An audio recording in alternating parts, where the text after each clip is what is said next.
આપણે જે બંને કિસ્સાઓ જોઈ ગયા છે એ કિસ્સાઓને પાછો એકવાર આપણે રિકોલ કરીએ, જેથી આપણે લેન્સમાં પ્રતિબિંબ કેવી રીતના રચાયનું સૂત્ર કેવી રીતના બહુ ઇઝીલી સમજી શકીએ. અહીંયા આપણે જોયું છે કે આપણને જ્યારે પહેલો જે કિસ્સો હતો એ કિસ્સામાં શું હતું, તો પહેલા કિસ્સાની અંદર વસ્તુ જે છે એ પાતળા માધ્યમમાં હતું અને પ્રતિબિંબ ઘટ માધ્યમમાં રચાતું હતું. આપણે પહેલા એની આકૃતિ દોરવાનો પ્રયત્ન કરીએ, જેથી એકવાર રિવિઝન બી થાય આપણું.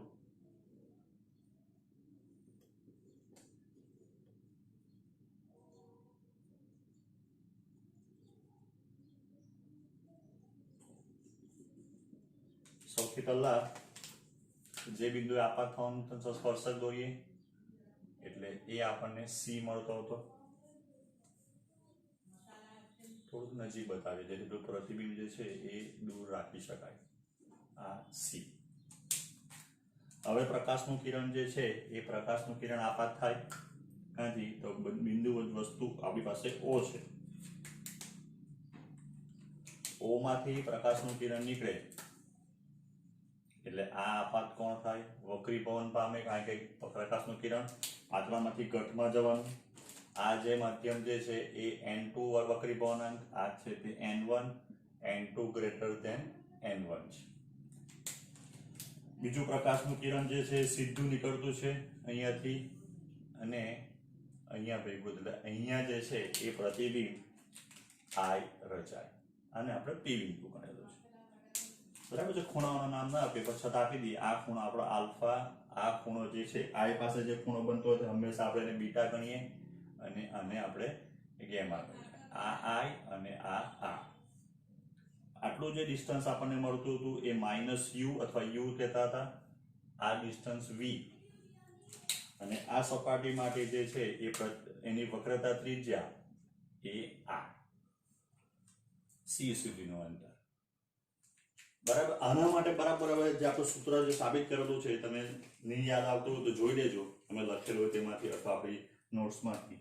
તો એના માટેનું જે સૂત્ર આવતું હતું એ n2 upon v minus n1 upon u is equals to n2 minus n1 upon આ સમીકરણ 1. બરાબર. આ આપણને સમીકરણ મળતું હતું.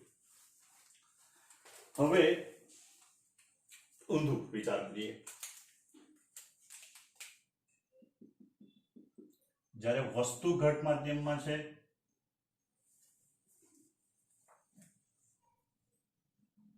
અને પ્રતિબિંબ પાતળા માધ્યમમાં રચાય, તેનો આપણે વિચાર કરીએ તો જ્યારે વસ્તુ જે છે તે ઘટ માધ્યમમાં હોય અને પ્રતિબિંબ જે છે એ પાતળા માધ્યમમાં રચાય, તો એના માટે પહેલા આ બિંદુ સ્પર્શક દોરીએ એટલે આ એનો સી થઈ ગયો. બરાબર છે. બિંદુવત ઉદ્ગમ, બિંદુવત વસ્તુ અહીંયા ધારો કે O છે તો અહીંયાથી પ્રકાશનું કિરણ નીકળ્યું. બરાબર છે. લંબ. હવે પ્રકાશનું કિરણ કઈ બાજુ જશે, તો પ્રકાશનું કિરણ જે છે તે પાતળામાં ઘટમાંથી પાતળામાં જવાનું. એટલે આ જે લંબ હતો અહીંયા, બરાબર છે, એનાથી દૂર જાય અહીંયા. એટલે એ જે કિરણ હતું એ કિરણ આમ આવવાનું. બીજું પ્રકાશનું કિરણ સીધું જાય અહીંયા, બંને ભેગા થાય એટલે પ્રતિબિંબતા રચાવાનું. એટલે એને આપણે નામ આપી દઈએ I. બરાબર છે. હવે આ છે તે v થઈ ગયું, આના માટે આ u થઈ ગયું અને આના માટે આ r થઈ ગયું. હવે જો આનું સમીકરણ આપણે લખીએ તો એ સમીકરણ આપણને મળતું હતું n1 upon v minus n2 upon u બરાબર n1 minus n2 divided by r. બરાબર છે. આ આપણને સમીકરણ ધારો કે 2 મળતું હતું. હવે લેન્સ કેવી રીતના બને, તો લેન્સને જે છે બે વક્ર સપાટી હોય. લેન્સને કેટલી? બે વક્ર સપાટી. આપણે ધારો કે બહિર્ગોળ લેન્સનો વિચાર કરીએ તો બહિર્ગોળ લેન્સ આવો આવે. એટલે તમે જો આ બંનેને ભેગા કરી દો તો તમારો બહિર્ગોળ લેન્સ બની જાય. બરાબર છે. લેન્સને બે વક્રતા ત્રિજ્યા હશે, એક જે છે વક્રતા ત્રિજ્યા એ આ બાજુની બાજુ R1 તો બીજી આ બાજુની બાજુ R2,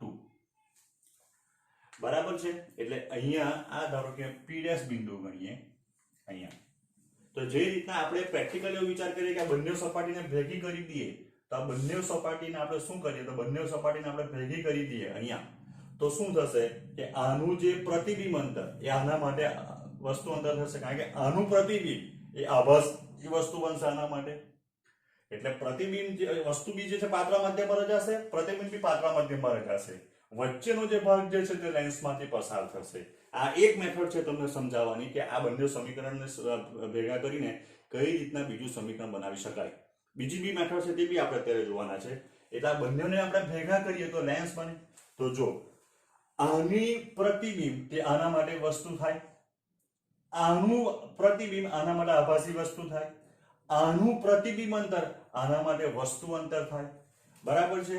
અને આનું છેલ્લું જે પ્રતિબિંબ અંતર છે એ અંતિમ પ્રતિબિંબ અંતર, આનું જે વસ્તુ અંતર છે તે પ્રથમ પ્રતિબિંબ અથવા આપણે એમ કહેવાય પ્રારંભિક પ્રતિબિંબ અંતર. તો અહીંયા આપણે આનું V1 ગણીએ તો અહીંયા U1 બરાબર કોણ થઈ જવાનું, V1 થવાનું.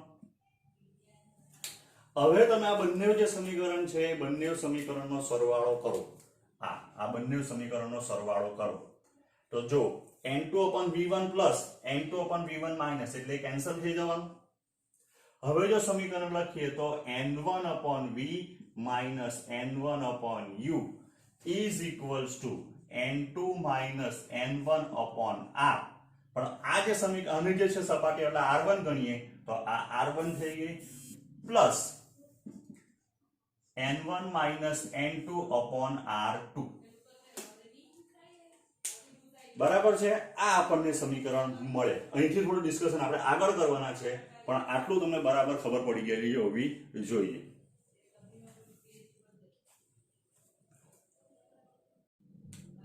હવે આગળ જોઈએ તો જો આ સમીકરણ જે છે એને હું પાછો લખવાનો પ્રયત્ન કરું તો N1/V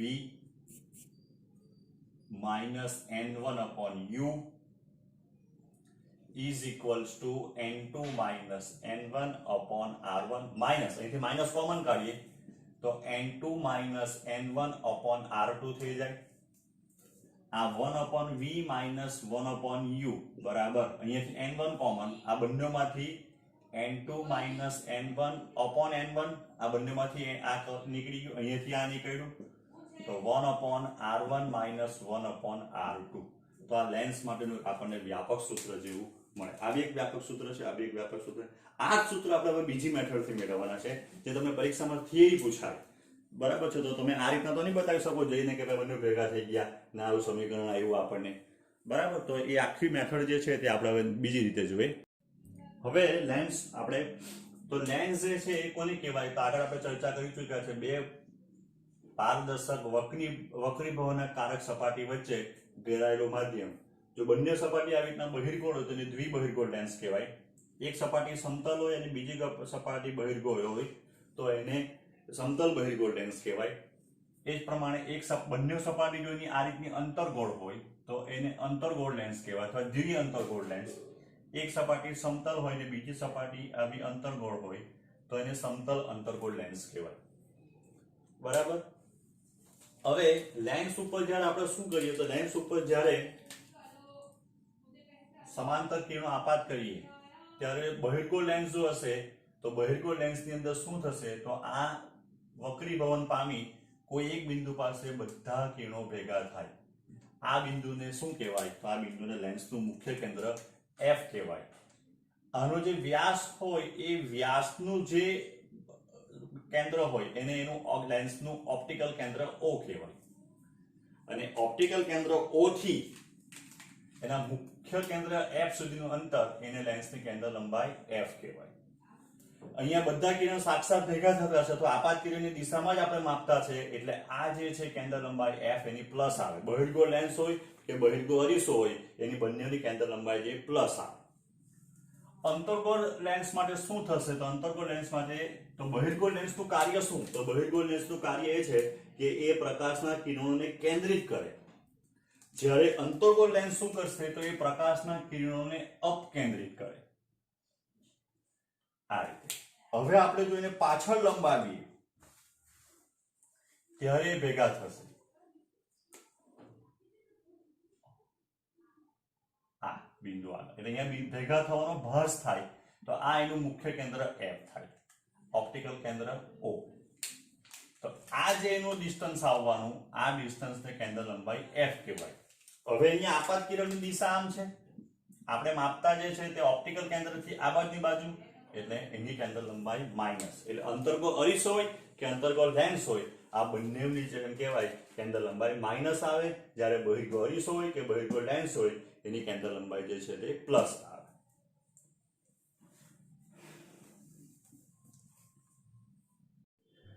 પાતળા લેન્સ માટે હવે લેન્સ મેકેનિક ફોર્મ્યુલા, જે અત્યારે આપણે તારવેલું હતું સૂત્ર, એ જ પાછું તારવવાનું છે. આ લેન્સની અક્ષ, આ પાતળો લેન્સ. પાતળો લેન્સ અને જાડો લેન્સ કોને કહેવાય? તો આપણે એમ કહી શકાય કે જો બે લેન્સની વક્ર સપાટી વચ્ચેનું અંતર પ્રતિબિંબ અંતર અને વસ્તુ અંતરની સરખામણીમાં અવગણી શકાય તેટલું ઓછું હોય તો એને પાતળો લેન્સ કહેવાય. અને અવગણી શકાય તેટલું ઓછું ન હોય એટલે કે આ ડિસ્ટન્સ જો ઓછું હોય તો એને પાતળો કહેવાય, જો વધારે હોય તો એને જાડો લેન્સ કહેવાય.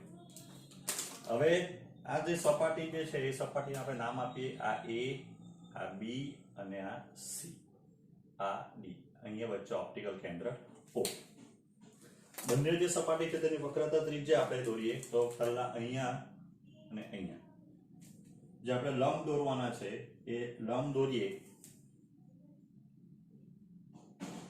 એટલે આનું પહેલું વક્રતા કેન્દ્ર C1, આ બીજું વક્રતા કેન્દ્ર C2. બરાબર. હવે આટલું જે ડિસ્ટન્સ છે એ ડિસ્ટન્સ થઈ ગયું R1, આટલું ડિસ્ટન્સ થઈ ગયું R2. હવે જ્યારે પ્રકાશ, આપણે એમ કહેવાય કે બિંદુ જ વસ્તુ અહીંયા O છે, તો O પરથી પહેલું કે અહીંયા આપાત થયું. બરાબર. એ જે આપાત થાય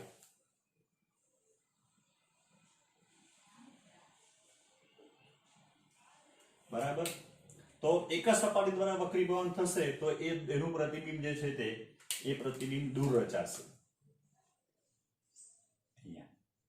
જેને હું I1 ગણું. એટલે આના માટે આપણે એમ કહી શકાય કે વસ્તુ અંતર જે છે એ વસ્તુ અંતર U છે, જ્યારે પ્રતિબિંબ અંતર જે છે તે V1 છે. અહીંયા એક જ સપાટી દ્વારા વક્રીભવન થયું એમ માની તો આના માટેનું સૂત્ર લખવું હોય તો N2 minus V1, N2 upon V1 minus N1 upon U, જ્યાં N2 એટલે આનો વક્રીભવનાંક, N1 એટલે આ બંને માધ્યમનો વક્રીભવનાંક, જે પાતળું માધ્યમ છે તે જે મોટે ભાગે હવા હોય, is equals to N2 minus N1 upon R1. સમીકરણ 1. કઈ સપાટી માટે? તો ABC માટે.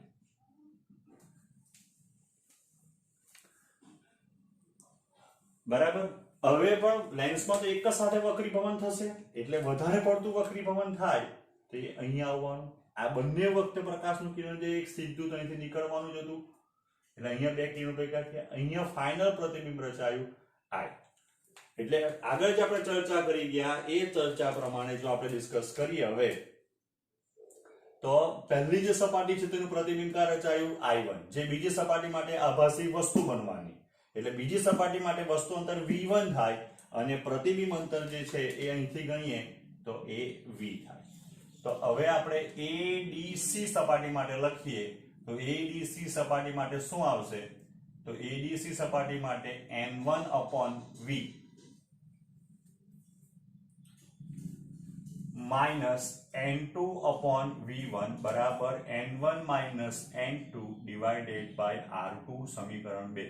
બરાબર છે. આ કેવી રીતના આવ્યું આ સમીકરણ? તો આ બંને સમીકરણ આપણે આગળ મેં તમને મેળવી બતાવેલા છે કે કેમ આ સમીકરણ પ્લસ માઇનસ ન આવે, બીજો કોઈ એનો ઉપાય નથી આ સમીકરણ કેવી રીતના આવે એ બતાવે. એટલા માટે જ આગળ આપણે બંને જોઈ ગયા છે ને આપણે આ બંનેનો સરવાળો કરવો એટલે તમને ખબર છે કે આ જે છે આ V1 વાળું પદ ઉડી જવાનું, એટલે N1 upon V minus N1 upon U બરાબર N2 minus N1 upon R1 minus n2 minus n1 upon r2.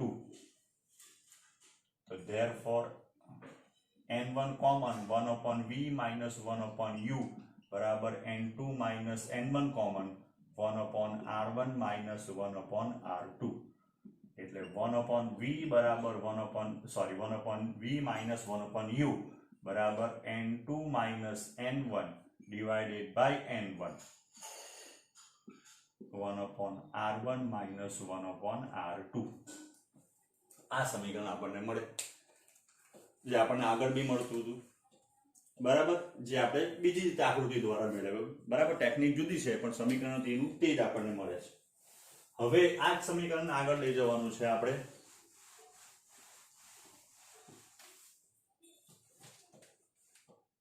તો હવે 1 upon v minus 1 upon u બરાબર n2 upon n1 minus n1 upon n1 ચોપડીમાં આ રીતનું આપેલું છે 1 upon r1 minus 1 upon r2 એટલે 1 upon v minus 1 upon u આ n21 પહેલા માધ્યમની સાપેક્ષે બીજા માધ્યમનો વક્રી પવન minus 1 over r1 minus 1 upon r2.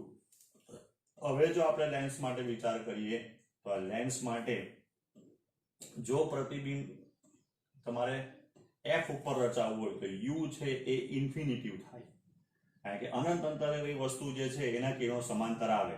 આપણે જોઈએ કે એનું પ્રતિબિંબ કઈ જગ્યાએ રચાશે તો એનું પ્રતિબિંબ જે છે એના મુખ્ય કેન્દ્ર f પર રચાય. એટલે એનો મુખ્ય કેન્દ્ર f પર રચાવાથી v બરાબર સ્મોલ f એની કેન્દ્ર લંબાઈ થઈ જવાનું. એટલે 1 upon f બરાબર 1 upon f minus 1 upon infinity is equals to n21 minus n1 1 upon r1 minus 1 upon r2. 1 upon infinity એટલે 0 એટલે 1 upon f બરાબર n21 minus 1 1 over r1 minus 1 upon r2. એટલે આ જે સમીકરણ મળ્યું એ બરાબર તમે ધ્યાનથી જોવો તો એ શું છે તો એ કેન્દ્ર લંબાઈ અને વક્રતા ત્રિજ્યા વચ્ચેનો સંબંધ છે જે અરીસામાં બહુ એકદમ સિમ્પલ આવતો હતો f બરાબર r/2 કે r બરાબર twice f બરાબર, જે અહીંયા થોડું આપણને કોમ્પ્લિકેટેડ મળે છે કારણ કે અહીંયા મધ્યમનો વક્રીભવનાંક જે છે એ ભાગ ભજવે n2 એટલે જે લેન્સ છે એનો દ્રવ્યનો વક્રીભવનાંક, n1 એટલે આજુબાજુનું જે મધ્યમ છે એનો વક્રીભવનાંક. હજુ થોડું આગળ જોઈએ આપણે તો આ જે બંને સમીકરણ આપણને મળ્યા આ બંને સમીકરણને તમે જો તો અહીંયા બી જે છે આ એની જમણી બાજુ ને આ બાજુની જમણી બાજુ સેમ જ છે. તો એનો અર્થ એમ થઈ ગયો કે 1 upon f બરાબર 1 upon v minus 1 upon u. તો આ કયું સમીકરણ આવ્યું તો આ ગાઉસનું સમીકરણ આવ્યું એમ કહેવાય. આ કયા સમીકરણ છે આ ગાઉસનું સમીકરણ છે એમ કહેવાય.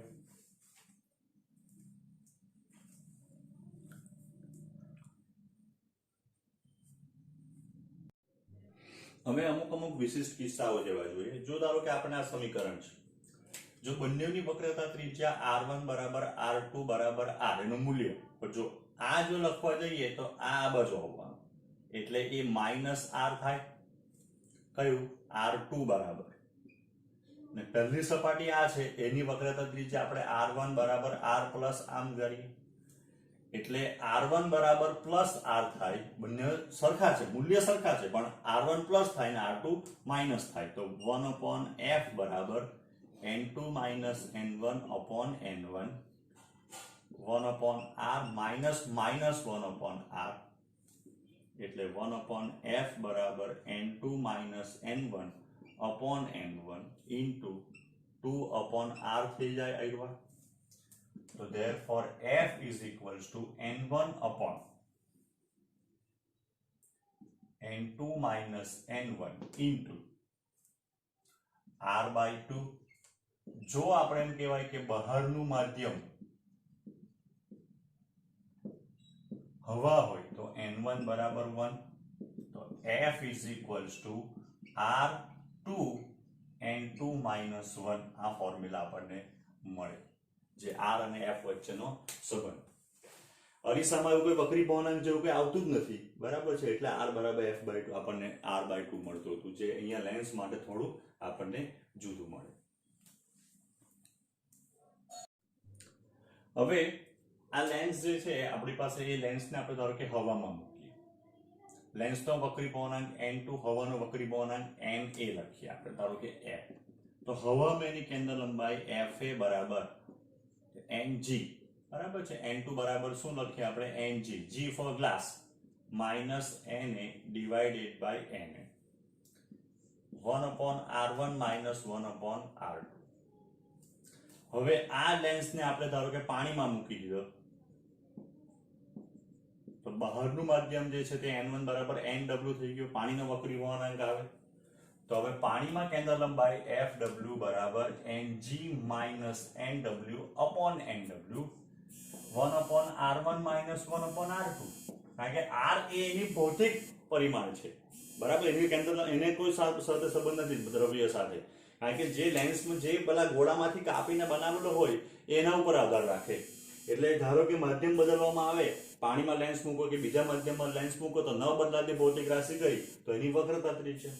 આ બંનેનો ભાગાકાર કરીએ આપણે, તો 1/fa ડિવાઇડેડ બાય 1/fw.